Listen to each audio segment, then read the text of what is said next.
കാട്ടുചോലക്കുളിരലയോട് കാറ്റു പറഞ്ഞൊരു കഥയാണീ. കുരുന്നുപൂവിൻ കവിളുരുമി കരിവൻ തോതിയ കഥയാണീ. കാട്ടുചോലക്കുളിരലയോട് കാറ്റു പറഞ്ഞൊരു കഥയാണീ. കുരുന്നുപൂവിൻ കവിളുരുമി കരിവൻ തോതിയ കഥയാണീ. കഥ കഥ കഥ കാക്കത്തൊള്ളായിരം, കഥ കഥ കഥ കാക്കത്തൊള്ളായിരം.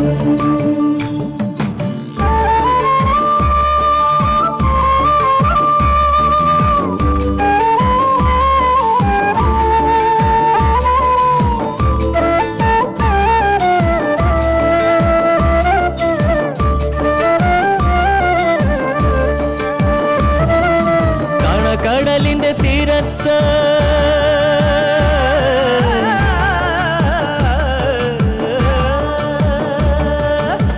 കടലിന്റെ തീരത്തണയണ തിരകൾ പറയണ കഥയാണ്.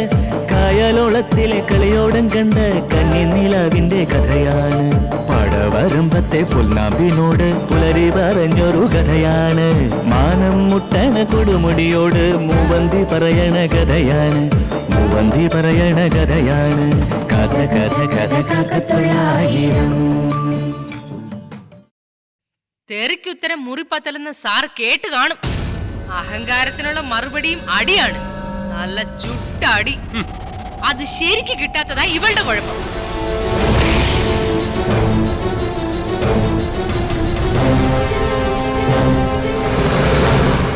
ഇവിടെങ്ങും കോഴ്സുകൾ ഇല്ലാഞ്ഞിട്ടാണോ മാധവൻ മാഷി ഇവളെ ടൗണിൽ അയച്ച് പഠിപ്പിച്ചത്?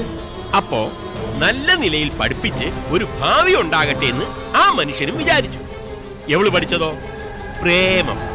തിയറി പോരാഞ്ഞിട്ട് പ്രാക്ടിക്കലായിട്ട് ഒളിച്ചോട്ടോ.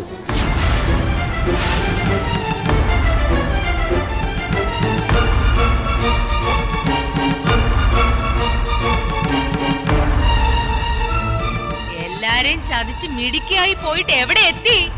പല കറക്കങ്ങൾ കഴിഞ്ഞ് ഇപ്പൊ ഇവിടെ എത്തി നിൽക്കുന്നു.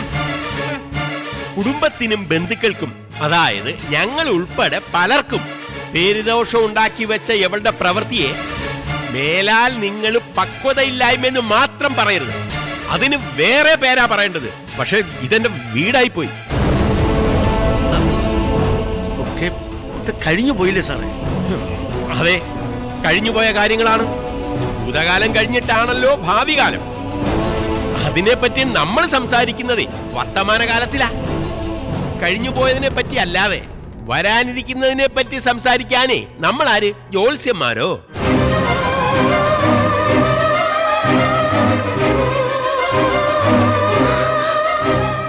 ഗംഗേ,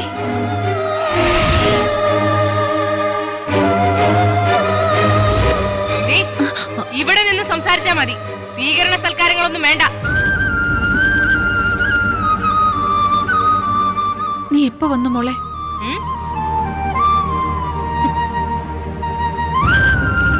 വിശേഷം എന്താന്ന് വെച്ചാ പറ. അപ്പോ ഞങ്ങൾ നേരത്തെ ഇവിടെ വന്നിട്ട് പോയത് ഗീത അറിഞ്ഞില്ലേ? ഞാൻ പറഞ്ഞില്ല.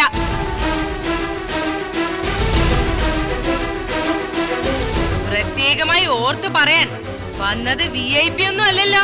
ഇവളും VIP അല്ല.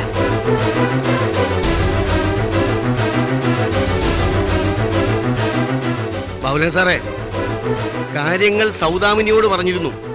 മറ്റൊന്നുമല്ല. വിസ്തരിക്കണ്ട. സൗദാമിനി പറഞ്ഞു. പ്രധാന കാര്യം എന്താന്ന് വെച്ചാൽ ഗിരിയുടെ വീട്ടിൽ ചില ബാധ്യതകളൊക്കെ ഉണ്ട്. അയാളെ ദുബായിലേക്ക് അയക്കാൻ വേണ്ടി കടവും പണയവും ഒക്കെ വേണ്ടി വന്നു. ഗിരി ഗൾഫിൽ പോയതുകൊണ്ട് ഭാവിയിൽ നേട്ടം ഗംഗയ്ക്കാണല്ലോ.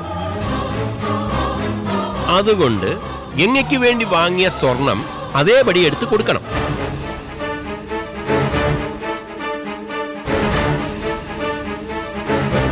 ആ ഉരുപ്പടി കൊണ്ട് ഗിരിയുടെ വീട്ടിലെ കടങ്ങൾ വീട്ടണം. അവരും ഗംഗയും ഹാപ്പി ആവണം. ഇതല്ലേ ഡിമാൻഡ്?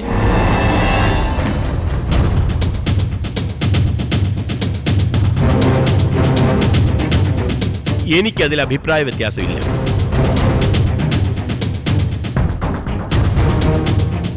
പക്ഷെ വാര്യർ സാറേ, എനിക്ക് ഒരു ചോദ്യത്തിന് ഉത്തരം കിട്ടണം. ഒരേ ഒരു ചോദ്യം, ഒരേ ഒരു ഉത്തരം.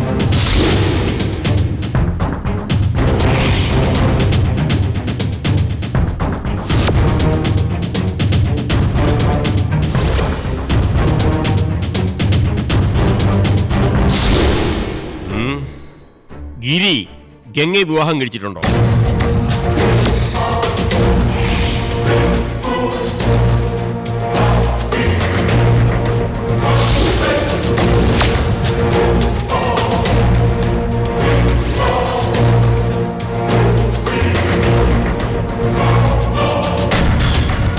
ദാമ്പത്യ ബന്ധത്തിന്റെ പ്രധാന അടയാളമായ താലി, ഭർത്താവ് ഭാര്യയുടെ കഴുത്തിൽ ചാർത്തിക്കൊടുക്കുന്ന മിന്ന്, അത് ഗിരി ഗംഗയെ അണിയിച്ചിട്ടുണ്ടോ? അവിടുന്ന് ഉത്തരവില്ലെന്നറിയാം. അതുകൊണ്ട് ഞാൻ പറയാം, ഇല്ല. പിന്നെ ഇവര് തമ്മിലുള്ള ബന്ധം എന്താണ്? പക്വതയില്ലാത്ത ഈ കൊച്ചു കുട്ടി പറയണമെന്നില്ല. നല്ല പക്വതയുള്ള കൃഷ്ണൻ വാര്യർ പറയണം.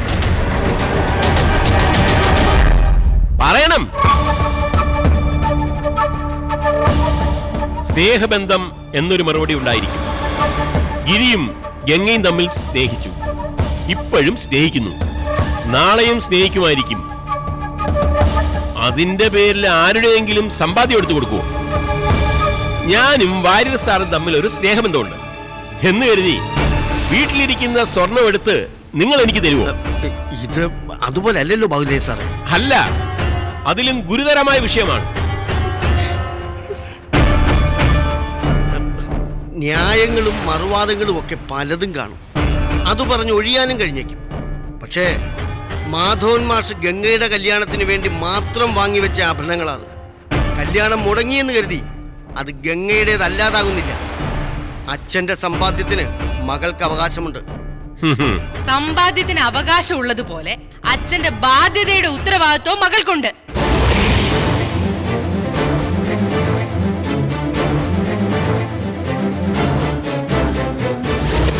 ഇതുവരെ കിട്ടാത്തൊരു വലിയ കടം മാധവ് മാഷ് വരുത്തി വെച്ചിട്ടുണ്ട്. സൗകര്യപൂർവ്വം അത് ആരും മറക്കണ്ട. 5 ലക്ഷം രൂപയാ സാജന്റെ കയ്യിൽ നിന്ന് വാങ്ങിയത്. അത് പലിശയും ചേർത്ത് 6 ലക്ഷം കവിഞ്ഞു. ആ ബ്ലേഡുകാരനെ ഇങ്ങോട്ട് ഉന്തിത്തള്ളി വിട്ടതേ വാര്യർ സാറാ. അതുകൊണ്ട് അറിഞ്ഞില്ല എന്ന് പറയാൻ പറ്റില്ല. അതിന്റെ കടം വീട്ടാൻ ആ സ്വർണം എടുത്താ വിറ്റത്. അല്ല, അയാളെ കടം വീട്ടിയോ? വീട്ടിയാലും ഇല്ലെങ്കിലും ആ പൈസയും ചോദിച്ചുകൊണ്ട് നിങ്ങളുടെ വീട്ടിലേക്ക് ആരും വരില്ല. അത് ഞങ്ങളുടെ ഉത്തരവാദിത്വമാണ്.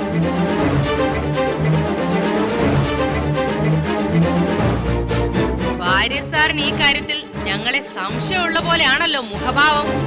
എങ്കിൽ ഞാൻ പറയുന്നു, സാജന്റെ കടം വീട്ടാൻ ഇവളുടെ സ്വർണം എടുത്താ വിറ്റത്. പക്ഷെ അമ്മേ,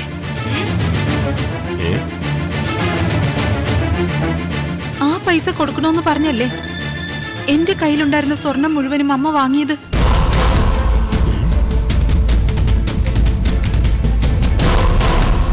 ഗംഗയ്ക്ക് വേണ്ടി വാങ്ങിയ സ്വർണം അവള് വന്ന് ചോദിക്കുമ്പോ കൊടുക്കണമെന്നല്ലേ അമ്മ അന്ന് പറഞ്ഞത്? നീ എന്നെ ചോദ്യം ചെയ്യുന്നോ? കൊള്ളാലോ. അല്ലെങ്കിൽ ആരിവളെ ഇപ്പൊ ഇങ്ങോട്ട് ക്ഷണിച്ചു? ആരഭിപ്രായം ചോദിച്ചു? പ്രായമുള്ളവർ സംസാരിക്കുന്നിടത്ത് നിനക്കെന്താടി കാര്യം? കേറി പോവത്ത്. അല്ല ഗീത, ഞങ്ങൾ ഞങ്ങളുടെ മരുമോളോടാണ് സംസാരിച്ചത്, അത് ഞങ്ങളുടെ വീട്ടിൽ വെച്ച്. ഗീതയോടാ പറഞ്ഞത് പോകാൻ. നിക്ക് സൗദാമിനി, അവൾ അവിടെ നിക്കട്ടെ. ഗീത കണക്ക് പറഞ്ഞ സ്ഥിതിക്ക് എനിക്കുകൊണ്ട് ചില കണക്കുകൾ പറയാൻ. അത് അവളും കൂടെ അറിയട്ടെ.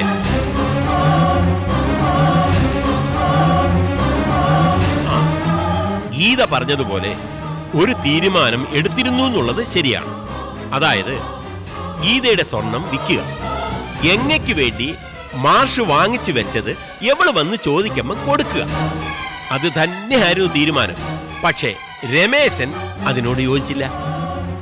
മാധവൻ മാഷ് വരുത്തി വെച്ച അനാമത്ത് കടം വീട്ടാൻ അവന്റെ ഭാര്യയുടെ ഗോൾഡ് വിൽക്കണ്ടെന്ന് രമേശൻ പറഞ്ഞു. ആലോചിച്ചപ്പോ അത് ശരിയാണെന്ന് തോന്നി. ഭാര്യയുടെ സമ്പത്തില് ഭർത്താവായ അവനാണല്ലോ അവകാശം. അങ്ങനെ ഞാൻ നിലപാട് മാറ്റി. എനിക്ക് ഗംഗയുടെ സ്വർണം തന്നെ വിൽക്കേണ്ടി വന്നു.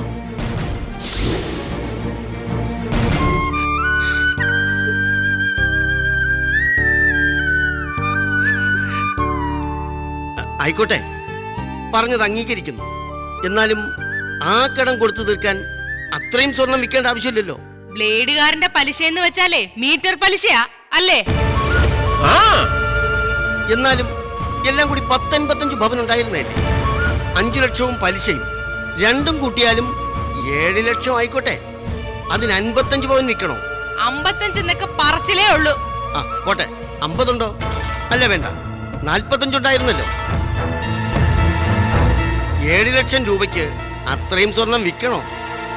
ബാക്കിയുള്ളത് ഗംഗയ്ക്ക് കൊടുക്കാമല്ലോ.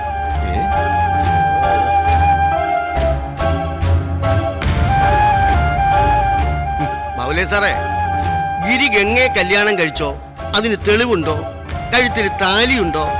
എന്നൊക്കെയുള്ള ചോദ്യങ്ങൾക്ക് പ്രസക്തിയുണ്ട്. എന്നാലും അതിലും പ്രസക്തമായ ഒരു കാര്യമുണ്ട്. ഇത് അച്ഛൻ മകൾക്കായി വാങ്ങിയ ധനമാണ്. അതെങ്ങനെ വിനിയോഗിക്കണമെന്ന് തീരുമാനിക്കാനുള്ള അവകാശം മകൾക്കാണ്, മറ്റാർക്കും അല്ല. ഗംഗയ്ക്കുള്ള ആ അവകാശം മുൻനിർത്തിയാണ് ഞാൻ സംസാരിക്കുന്നത്. എനിക്ക് വേണ്ടിയല്ല, ഈ മോൾക്ക് വേണ്ടി. എനിക്കതിനുള്ള അർഹത എന്താണെന്ന് ചോദിച്ചാൽ, ഒരു സഹജീവിക്ക് വേണ്ടി ഇടപെടുന്ന ഒരു വഴിപോക്കനാണെന്ന് കരുതിയാൽ മതി. അത്രേ ഉള്ളൂ. ഇത്രയും വലിയ വാചകം വേണോ വാരിദ് സാറേ? അല്ല, മറ്റൊന്നുകൊണ്ടും അല്ല. ഈ കുട്ടിയുടെ ജീവിതത്തിന്റെ പ്രശ്നമാണ്.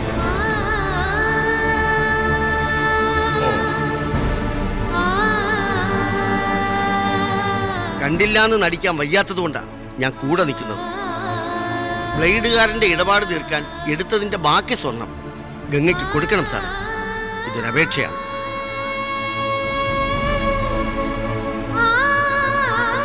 ബ്ലേഡ് സാജന്റെ ഇടപാട് മാത്രമല്ല, ഇനിയുണ്ട് കണക്കുകൾ. അതാ നിങ്ങളുടെയൊക്കെ കുഴപ്പം. പറയുന്ന മാത്രമേ കേൾക്കൂ, അതിനപ്പുറം ചിന്തിക്കത്തേയില്ല. മാധവൻ മാഷിന് വേണ്ടി ഞാൻ ചെലവാക്കിയതിന്റെ ലിസ്റ്റ് ഞാൻ ഇവിടുന്ന് വായിച്ചാലേ നിങ്ങൾ ഇവിടുന്ന് ഉണ്ടയിട്ടോടും. എന്ന് ചെലവാക്കിയെന്നാണ്? അങ്ങേര് കേറി തൂങ്ങിയ ദിവസം.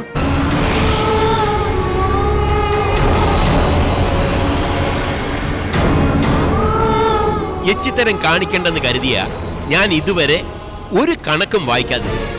ചോദിച്ച സ്ഥിതിക്ക് അങ്ങോട്ട് പറഞ്ഞു കൊടുക്ക്. മാഷേ, അവിടെ ഫാനിൽ മേൽ തൂങ്ങിയാടിയ ദിവസം ആത്മസുഹൃത്തിന്റെ വിയോഗത്തിലെ വിങ്ങിപ്പൊട്ടി നടന്നതേ ഉള്ളൂ താങ്കള്. പ്രേതം അഴിച്ചിറക്കിയത് മുതല് സഞ്ചയനം വരെ എല്ലാം നോക്കി നടത്തിയത് ഞാനും രമേശനും കൂടിയാ. അന്ന് ഞാനാകെ തകർന്നുപോയ അവസ്ഥയിലായിരുന്നു. സാറ് പറഞ്ഞത് അത്രയും ശരിയാണ്. അക്കാര്യത്തിൽ നന്ദിയുമുണ്ട്. സർട്ടിഫിക്കറ്റുകളൊന്നും വേണ്ട.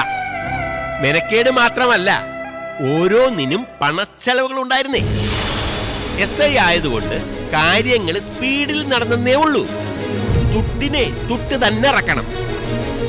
ബോഡി താഴെ ഇറക്കിയത് 3 CPOമാർ ചേർന്ന 3 CPOമാര്. എന്റെ സ്റ്റേഷനിലെ പോലീസുകാരവര്. എന്നാലും 2500 രൂപ വീതം കയ്യിൽ വെച്ച് കൊടുത്തു. അങ്ങനെ 7500. പിന്നെ ആംബുലൻസ്, പോസ്റ്റ്മോർട്ടം, ആശുപത്രിയിലെ ടേബിളിന് വരെ 500 രൂപ വെച്ച് കൊടുത്തു. വീട്ടിൽ പന്തല്, മേശ, കസേര, ലൈറ്റ്, പിന്നെ ശവദാഹവും അതും കൂടി പറ. മാഷ് വിവരക്കേട് കാണിച്ചു എന്ന് വെച്ചേ ബാക്കിയുള്ളവർക്ക് നാറാൻ പറ്റോ? ചന്ദനോ രാമച്ചോ വെച്ചാ ചിത ഒരുക്കിയത്. നിങ്ങളുടെ കരയോഗക്കാരെ അഭിപ്രായവും പറഞ്ഞ് മാറി നിന്നതേ ഉള്ളൂ. പാക്കേജ് പൈസ പറഞ്ഞ ഈ ബോഡി ദഹിപ്പിച്ചത്. അതിനിടയിൽ ഈ TV-ക്കാരുടെ ഒരു തള്ളിക്കയറ്റം. TV-ക്കാരോ? ആ, അതൊന്നും ആരും അറിഞ്ഞില്ല ഇവിടെ. മാധവൻ മാഷിന്റെ ദുരൂഹ മരണം ഒരു വിവാദമാക്കാൻ വേണ്ടി സകല ചാനലുകളും പ്ലാനിട്ടു. ചീഞ്ഞു നാർന്നതേ ചികഞ്ഞെടുക്കാനാണല്ലോ അവന്മാരുടെ താല്പര്യം. ദൂരദർശൻകാര് മാത്രം വന്നില്ല. അവരിത്ര നാറ്റ കേസുകളല്ലോ ഈ പൊതുജനങ്ങളെ കാണിക്കുന്നത്.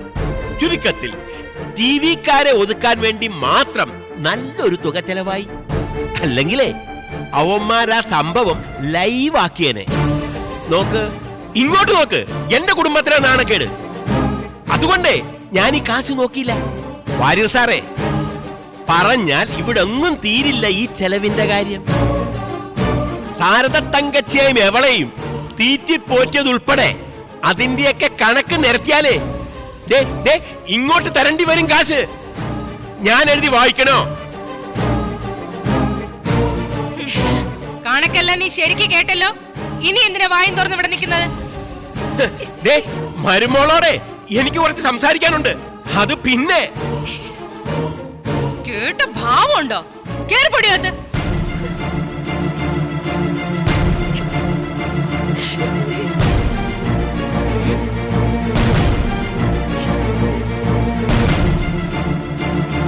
വാര്യർ സാറിന് എങ്ങനെ കണക്കെല്ലാം ബോധ്യപ്പെട്ടെന്ന് വിചാരിക്കുന്നു? ബാങ്ക് ഓഫീസർ അല്ലേ? ടാലിയായില്ലെന്ന് സംശയം ഉണ്ടെങ്കിലേ നമുക്കൊന്ന് ഇരിക്കാം. ഇനിയും പക്വത എത്തിയിട്ടില്ലാത്ത കൊച്ചുകുട്ടി എന്തോന്ന് പറയുന്നു? പറ. എനിക്ക് അമ്മയൊന്ന് കാണണം. സൗദാമിനിയെ, അതിനുള്ള മറുപടി നീ അങ്ങ് പറ. അവക്കറിയാം ഞാൻ എന്താ പറയാൻ പോകുന്നത്. നിന്റെ പ്രതീക്ഷ തെറ്റിക്കണ്ട.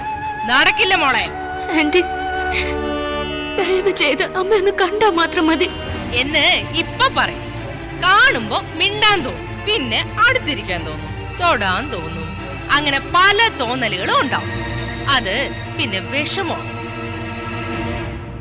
അതുകൊണ്ട് വേണ്ട. ശുപാർശ വേണ്ട. സൗദാമിനി തീരുമാനിച്ച ഒരു കാര്യത്തിൽ ഞാൻ ഇടപെടുന്നത് അവക്ക് ക്ഷീണമാ, അത് എനിക്ക് ക്ഷീണമാ. വെറുതെ വാര്യർ സാറും മെനക്കെടണ്ട. എല്ലാം ഉപേക്ഷിച്ചു പോയ നിനക്ക് മുല്ലമുറ്റവുമായി ബന്ധമില്ലാത്തതുപോലെ ഈ കുടുംബവുമായിട്ട് യാതൊരു ബന്ധവുമില്ല. ഇവിടെ നിന്റെ ആരും താമസിക്കുന്നുമില്ല. ഓരോരോ അവകാശങ്ങൾ പറഞ്ഞേ മേലാൽ ഇങ്ങോട്ട് വരരുത്. മാഷ് ജീവിച്ചിരുന്നപ്പോ നിങ്ങൾ മുല്ലമുറ്റത്തെ കാര്യങ്ങളിൽ ഇടപെട്ടിരുന്നു, അതൊക്കെ ഇപ്പൊ അങ്ങനില്ല.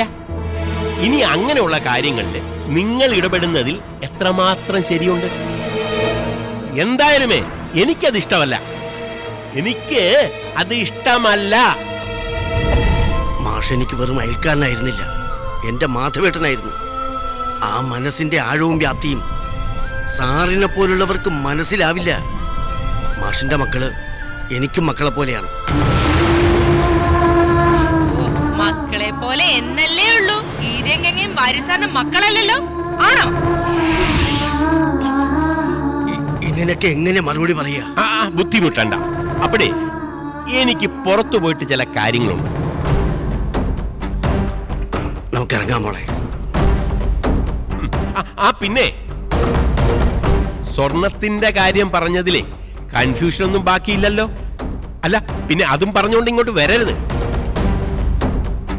മോളുവാ.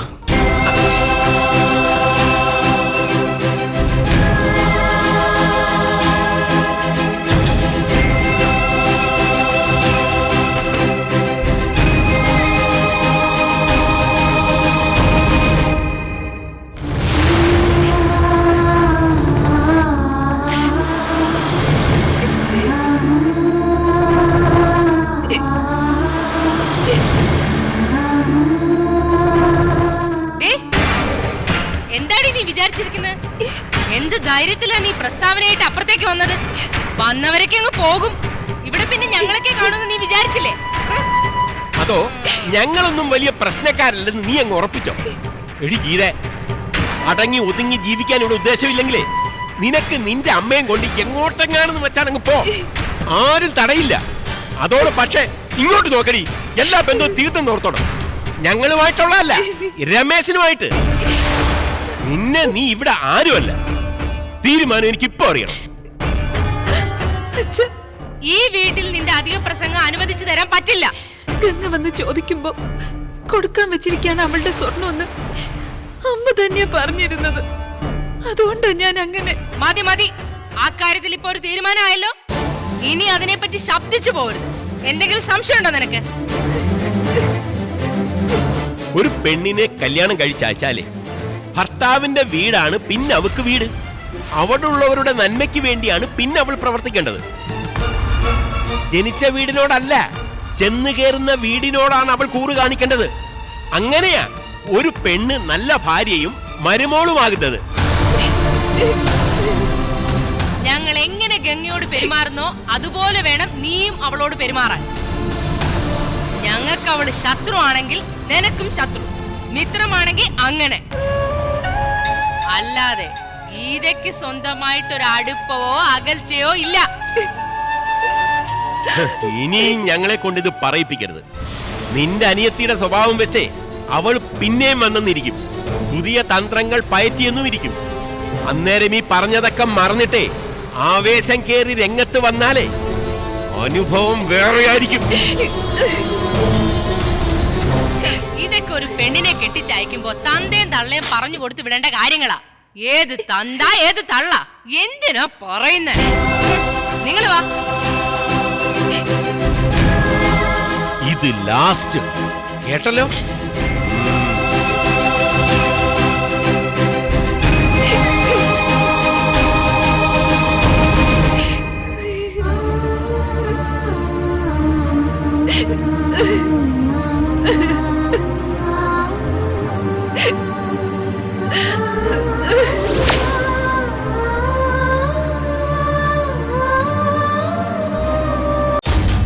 ആറ്റുനോറ്റ് വളർത്തിയ തന്തയും തള്ളയും തള്ളിക്കളഞ്ഞിട്ട് കണ്ടവന്റെ പുറകെ കയറും പൊട്ടിച്ചു പോകാൻ നിൽക്കുന്ന ഇവളെ പോലുള്ള പെൺപിള്ളേര് ഇവിടെ അനുഭവം കണ്ടു പഠിക്കണം.